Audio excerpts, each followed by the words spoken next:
কীর্তনথলি try junction এলাকায় বড়সড় দুর্ঘটনা থেকে অল্পের জন্য রক্ষা পেলেন একই অটো চালক। শুক্রবার দুপুরে হঠাৎ করে রাস্তার পাশে থাকা শনি মন্দির সংলগ্ন একটি বটগাছের ডাল ভেঙে পড়ে একটি অটোর উপর। অল্প কয়েক সেকেন্ডের ব্যবধানে প্রাণে বাঁচেন চালক বিশ্বনাথ সিনহা।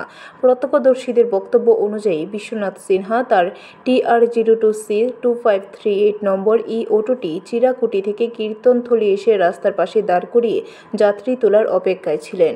সেই সময় হঠাৎ করে বিকট শব্দে বটগাছের একটি বিশাল ডাল ভেঙে পড়ে অটোর উপর। শব্দ পেয়েই চালক দ্রুত গাড়ি থেকে নেমে পড়ায় বড়সড় দুর্ঘটনা এড়ানো সম্ভব হয়। ঘটনার খবর পেয়ে দ্রুত ঘটনাস্থলে পৌঁছায় অগ্নি নির্বাপক দপ্তরের কর্মীরা। তাদের তৎপরতায় গাছের ডাল সরিয়ে নেওয়া হয় এবং রাস্তার স্বাভাবিক অবস্থায় ফেরে। আমাদের মহাদেবস্থলিয়াতে একটা বটগাছ আছে। বটগাছটা আমরা এখানে কয়েকটা ড্রাইভার আমরা আসলাম ইলেকট্রিক টুকরিরা। উনি একজন 2 মিনিট হয়েছে খাওয়ার পরে হঠাৎ করে করে একটা দাওবাঞ্জা পড়লো। এটা আমরা চাই যে ফরেস্ট ডিপার্টমেন্ট একটু এসে উনি একটু সাহায্য করতো, কারো গরিব ছেলে তার গাড়িটাও যখন ব্যুরো রিপোর্ট, খবর ত্রিপুরা।